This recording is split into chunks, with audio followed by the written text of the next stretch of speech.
그 지금 유가가 어쨌든 어젯밤에도 엄청 올랐다가 다시 원상복구하고 도로 떨어졌다 그 말이잖아요. 예, 오늘 아침 8시 기준으로는 브렌트유가 90불, 근데 80불대로 이렇게. 저도 그 자료를 봤는데 두바이유는 안 떨어진 것 같은데. 두바이유는 어제자가 100불 정도였는데 오늘 아마 이 부분도 아침 모니터링 해보면 아마 조금 떨어질 걸로 예상이 됩니다. 그래 이건 올랐다고? 이건 변동이 안 돼 있던데. 네, 약간 늦은 건가요?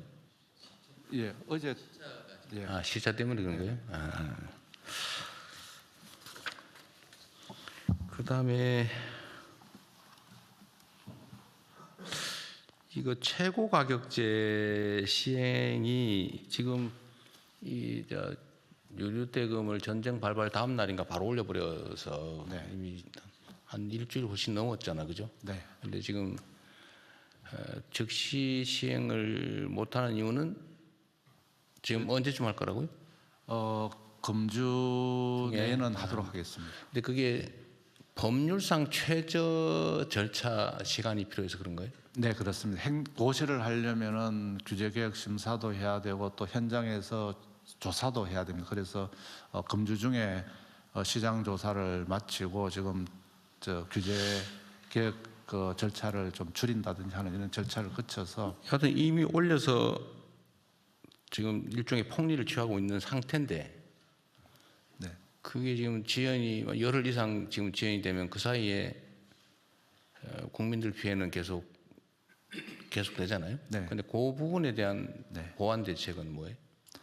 지금 부분에 대해서는 저희들이 현장 모니터링을 통해서 과도하게 올라가는 부분에 대해서는 현장 점검을 하고 있습니다. 그래서 국민들께서 이런 올라가는 가격에 대해서 피해를 최소화할 수 있도록 저희들이 그러니까 이게 이제 실제 유가가 올라가서 가격을 올려야 될 필요가 있는 시점이 있을 거 아니에요, 그죠? 네네. 그 보통 우리는 뭐 통상적으로 2주라 그러는데 2주인지도 저도 약간 의문스럽긴 한데 하여튼 2주라고 치더라도 근데 우리가 대응하는데 한 열흘 이렇게 걸려버리면 네. 그러면 2주 후면은 그럼 최고 가격을 시행할 수 있는 시간이 얼마 안 되잖아, 그죠? 네네. 그럼 근데 실제로 이제 실제 원재 생산 원가가 올랐다. 네. 그거 하면 그 시점에는 다시 또 최고 가격을 변경해야 되는데 하여튼 기존에 이미 한 열흘 이상 이렇게 이미 올려받은 부분 네.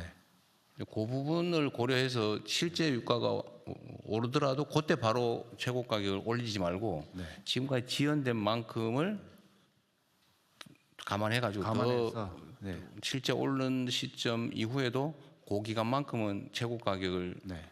유지하는 네. 그런 고려하고 계신 거죠? 네네. 대통령 말씀하신 것처럼 이제 저희들은 지금 이제 행정 고시가 나가기 전까지 시간이 걸리기 때문에 네. 정유업계들하고 협의를 해서 이제 시작이 지연되는 만큼 시행 기간도 그만큼 더 지연시켜서 네.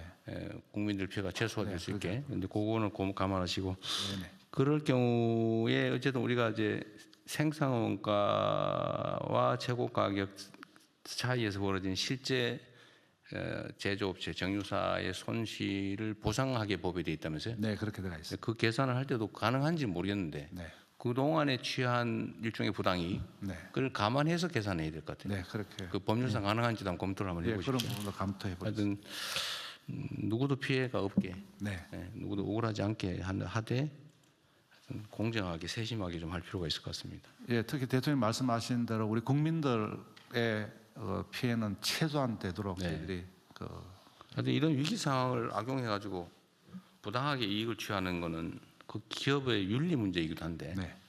하여튼 그건 앞으로는 발생하지 않게 네. 행정 지도도 좀 철저히 하면 좋겠습니다. 네, 그렇게 하겠습니다. 그리고 이제 앞으로 이제 실제 생산 원가가 올라갈 경우에 너무 경제적 부담이 크니까 결국은 이제 거기에 재정을 투입해서 일시적 조정이 필요하잖아요. 네. 그럴 때 그 방식 중에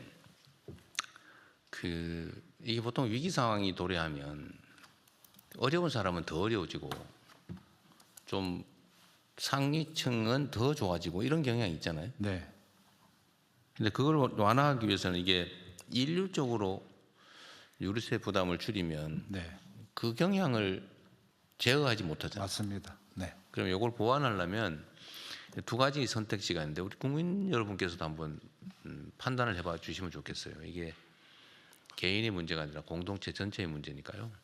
예를 들면 유류대금을 일률적으로 그 유류세를 내려주면 네.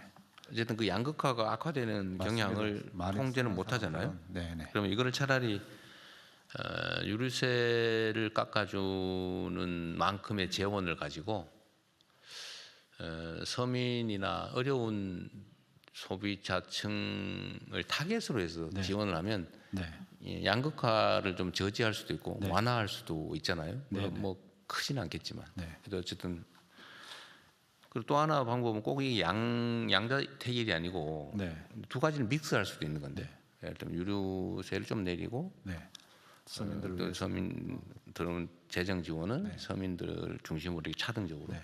이렇게 하는 걸 섞을 수도 있을 것 같아요. 예, 그런 섞어서 하는 방안을 섞어서 하는 걸로. 검토했습니다. 어쨌든 근데 비중을 또 얼만큼 할 거냐도 이제 결국 정책적 판단의 결단의 영역인데 네. 저는 가능하면 물론 실무 검토를 하시겠지만 네. 가능하면 양극화 완화에 도움이 되는 방향으로 네. 똑같은 재원이라면 일률적으로 하기보다는 좀 차등적으로 하는 게 어떨까 네. 그런 생각을 하고 있습니다.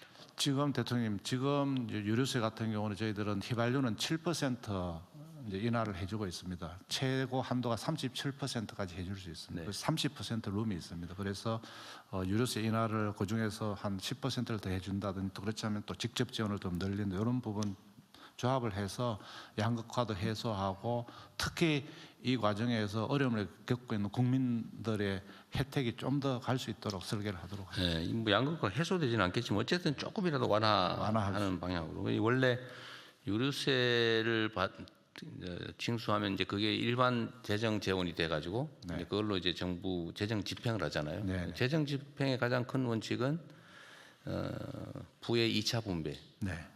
이걸 통해서 어쨌든 사회 구성원들 사이에 그 과도한 양극화나 이런 것들을 조정하는 거 아닙니까? 재정의 기본 역할이 원래 그런 거니까. 그래서 유류세 부분도 어쨌든 그걸 해야 되고 결국 그런데 소비자 직접 지원을 하려면 추경을 해야 되는 거잖아요. 예, 기정 예산을 최대한 쓰고 필요하다면 그런 부분까지도 적극적으로 검토하도록 하겠습니다. 예.